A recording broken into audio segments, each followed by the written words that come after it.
Hello friends, आपका एक बार फिर से आपके अपने यूट्यूब चैनल पर बहुत बहुत स्वागत है। हर रोज़ की तरह आज भी करेंगे आपके जीके के 30 से 35 क्वेश्चन आज इस वीडियो में हम देखने वाले हैं। आज हम कोशिश करेंगे कि आपके 666 तक आपके इसमें कवर हो जाए। तो पिछले कल किया था हमने 641 तक, आज करेंगे 642। 642 यहाँ दिखाई नहीं दे रहा है। तो ये क्वेश्चन था आपके पास, रिज स्थित जो आपका भूमिगत पानी का टैंक है उसका निर्माण कब किया गया। तो ये मैंने आपको काफ़ी बार पहले भी बताया। तो ये 1880 में जो रिज मैदान है ये किसके ऊपर टिका है, ये पानी का एक टैंक है। तो इसको कहा जाता है आपका रिज मैदान। ये किसका निर्माण कब किया गया था? 1880 में। 1880 में इसका निर्माण किया गया था।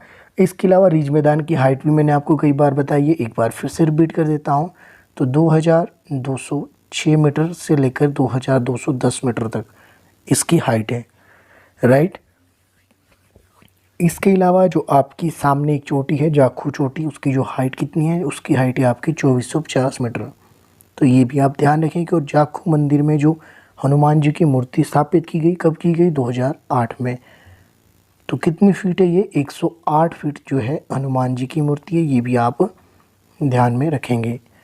चलिए जी, क्वेश्चन नंबर आपके पास 643 है। इससे पहले कि हम इसको करें, आपको अगर अभी तक आपने पिछली वीडियो नहीं देखी है तो प्लीज़ जाए और प्लेलिस्ट में आप पार्ट 1 से लेकर पार्ट 20 तक उसकी सारी वीडियो देख ले, ताकि जो आपके जितने भी एचपी के एग्ज़ाम आने वाले हैं उन सभी में आपकी ये क्वेश्चन आपको रिपीट होकर देखने को मिलेंगे, बिल्कुल मिलेंगे। बहुत इंपॉर्टेंट क्वेश्चन है, बेशक वन लाइनर क्वेश्चन है।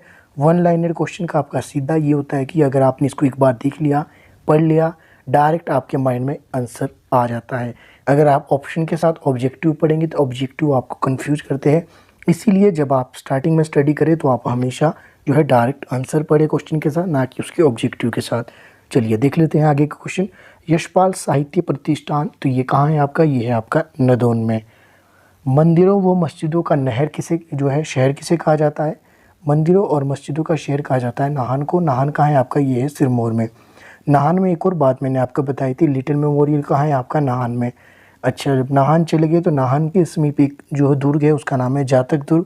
उसका निर्माण किसने करवाया था? तो ये करवाया था रणजोर सिंह ने। मैं बार बार आपको बता रहा हूँ, रिपीट करके, रेगुलर है उनको तो याद हो ही गया होगा।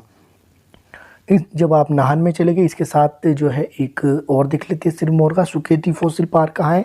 जो भारत का पहला जीवाश्म पार्क है तो वो है आपका सिरमौर में। सिरमौर में कहाँ है? कालाअंब के समीप एक जगह है, वहाँ पे। उसके साथ कौन सी नदी बहती है? तो उसके साथ बहती है आपकी मारकंडा नदी। और जो आपका सुकेती फॉसिल पार्क है उसके साथ एक झील भी है जिसे क्या कहा जाता है? सुकेती झील। तो सुकेती झील कहाँ है आपकी? ये भी आपकी सिरमौर में है।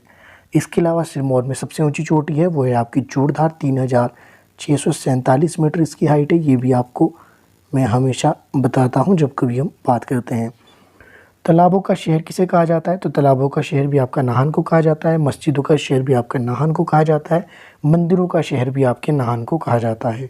इसके अलावा जो रानी ताल है वो भी कहाँ है आपका? ये भी आपका नाहन में है। तो ये आप ध्यान में रखेंगे। मृग तृष्णा किसकी कृति है? तो मृग तृष्णा किसकी कृति है? इस तरह के क्वेश्चन आपके एचपीटीट में देखे जाते हैं। तो ये शांता कुमार की है। इसके अलावा शांता कुमार की और एक कृति है, वो क्या है? पहाड़ बेगाने नहीं होने देंगे। तो ये भी किसने लिखी है? ये भी शांता कुमार ने लिखी है। मोहन मिकेन ब्रूरी की स्थापना कब हुई? तो ये कब हुई थी आपकी? 1855 को। मोहन मिकेन ब्रूरी ये कहाँ है आपकी? ये आपकी शिमला में है। जब आप शिमला में नहीं है, ये सोलन में है, शिमला रोड पे है। तो आप जब कभी शिमला जाओ तो बीच में आता है मोहन मिकेन ब्रूरी। यहाँ पे आपकी जो है बियर का जो है यहाँ पे उत्पादन किया जाता है। केंद्रीय आलू अनुसंधान पटना से शिमला कब जो है स्थानांतरित किया गया? आपको पहले तो ये पता होना चाहिए कि केंद्रीय आलू अनुसंधान कहाँ पे है। तो ये शिमला के कुफरी में। पहले कहाँ था? ये पहले आपका पटना में था। पटना से इसे शिमला कब लाया गया? तो ये क्वेश्चन आपसे पूछा गया। तो 1956 को इसे पटना से शिमला स्थानांतरित किया गया। तो ये भी आप ध्यान में रखेंगे। शिमला पहाड़ियों की सबसे बड़ी रियासत कौन सी थी? तो ये थी आपकी बुशहर रियासत। नेक्स्ट देख लेते हैं, रामपुर बुशहर वाली बात की जा रही है। इसके अलावा अगला है आपके पास सुकेत अब किस जिले में है? तो सुकेत किस जिले में आपका? ये है आपका मंडी जिले में। सुकेत की जो है स्थापना किसने की थी? सुकेत रियासत की स्थापना की थी आपकी वीरसेन ने। तो ये भी आप ध्यान में रखेंगे।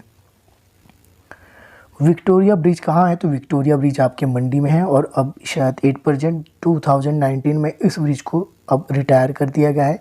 तो ये आप जाकर खुद देख लेना, हो सकता है कि आपके एग्ज़ाम में पूछा जाए कि किस ब्रिज को अभी पिछले वर्ष जो है रिटायर किया गया। तो ये आपका विक्टोरिया ब्रिज है, आपका कहाँ पे? ये आपका मंडी में है।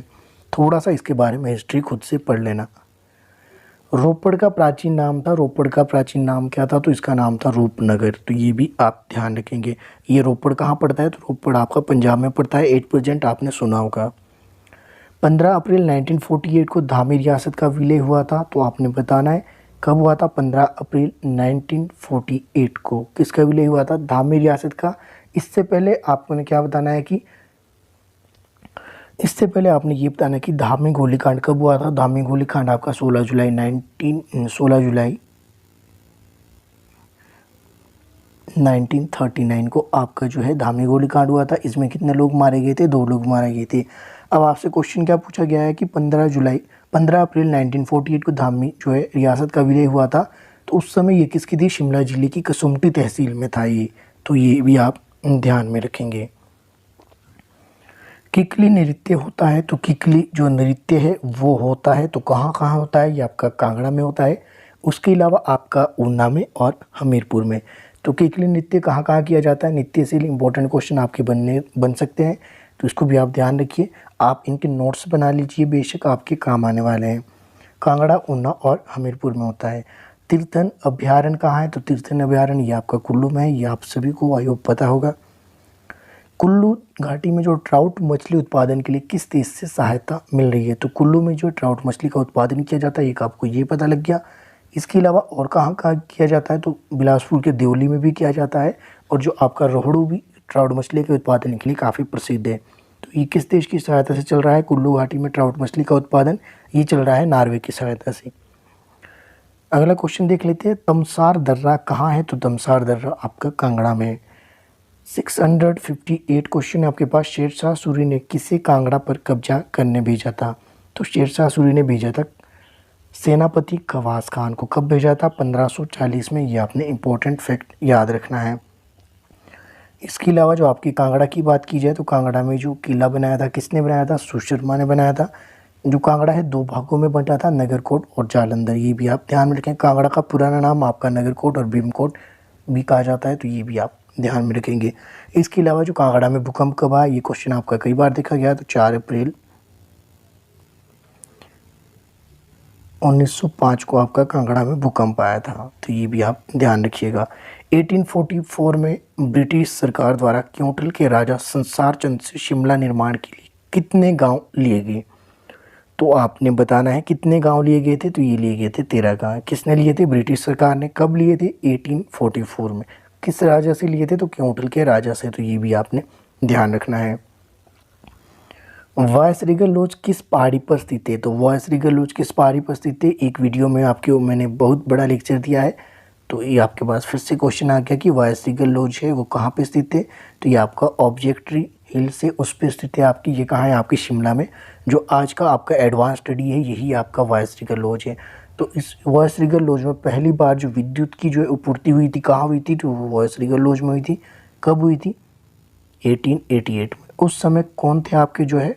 उस समय थे आपके लॉर्ड डफरिन। तो आपने ध्यान रखना है। नालदेहरा की प्राकृतिक सुंदरता से अभिभूत होकर किसने अपनी बेटी का नाम नालदेहरा के नाम पर रखा था? तो ये रखा था आपके लॉर्ड कर्जन ने। तो लॉर्ड कर्जन का जब नाम आएगा तो आपने याद रखना है कि लॉर्ड कर्जन ने क्या है? बंगाल का विभाजन भी करवाया था। तो ये भी आप ध्यान में रखेंगे। बीलिंग घाटी की खोज 1983 में हैंग ग्लाइडिंग व पैराग्लाइडिंग के लिए किसने की? तो ये की थी मुंबई के दीपक महाजन और ब्रिटेन के जॉन थे। तो इन दोनों ने मिलकर क्या की कि बीलिंग घाटी में हैंग ग्लाइडिंग और पैराग्लाइडिंग के लिए खोज की थी। कब की थी? 1983 में। ये आपने ईयर जरूर याद रखना है। बिलासपुर की जो मीना रानी है किस खेल से संबंधित है? तो बिलासपुर की जो मीना रानी है ये काफ़ी फेमस है। किस खेल से है? तो ये है आपकी निशानेबाजी से।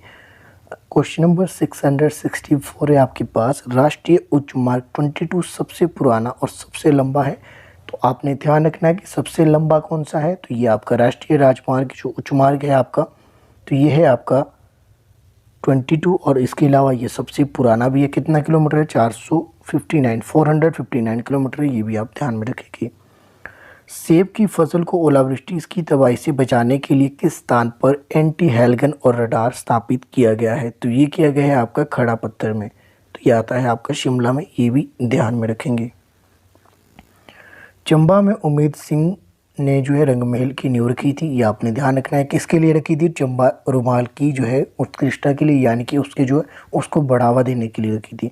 इसके अलावा चंबा के उमेद सिंह ने ही नाड़ा महल की भी नींव रखी थी। कहाँ रखी थी? ये रखी थी आपकी राजनगर में।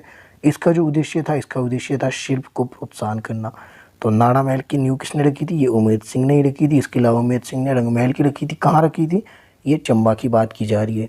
तो याद रखना, चंबा रुमाल के लिए किसकी नींव रखी थी? रंगमहल की। और जो आपके शिल्प प्रोत्साहन के लिए किसकी रखी थी? ये नाड़ा महल की। आज का जो अंतिम प्रश्न है आपके पास 667, किस राजा के शासनकाल को पहाड़ी रियासतों में चित्रकला का जो है स्वर्ण युग माना जाता है? तो चंबा के जो राजा थे आपके, उनका नाम था आपका राजा जीत सिंह। तो राजा जीत सिंह के जो है काल को है चित्रकला का स्वर्ण युग माना जाता है। तो ये आपने ध्यान रखना है, इंपॉर्टेंट क्वेश्चन है। तो राजा चंबा का जो राजा था राजा जीत सिंह। तो आज की वीडियो में मैंने आपको ज़्यादा डिटेल में नहीं बताया, क्योंकि जो है आपके क्वेश्चन काफ़ी कम कवर हो रहे हैं। उससे क्या है कि बच्चे जो है काफ़ी कम देख रहे वीडियो। एक तो आप शेयर भी नहीं करते, इससे जो है मोटिवेट तो कहाँ होना, मेरा जो है डिमोटिवेट हो रहा हूँ कि बच्चे शेयर नहीं करें। तो आपसे रिक्वेस्ट है, अगर आपको ये सेशन पसंद आ रहा है, 1000 क्वेश्चन अभी काफ़ी बचे हैं, अगर आप चाहते हैं कि कंटिन्यू ये सीरीज चले तो प्लीज़ आप शेयर भी कीजिएगा, ताकि ये थोड़ी मेरी मेहनत का भी कुछ फल मिल सके। बाकी मिलते हैं अगली वीडियो में। हाँ, एक और बात, आपकी कल संडे है तो संडे को क्लास नहीं होगी। अगर आप साइकोलॉजी की वीडियो भी देखते हो, साइकोलॉजी की क्लास भी कल नहीं होगी। अब मंडे को जो है आपको मैं ये सीरीज़ आपकी स्टार्ट कंटिन्यू रखूँगा। चलिए फिर मिलते हैं मंडे को।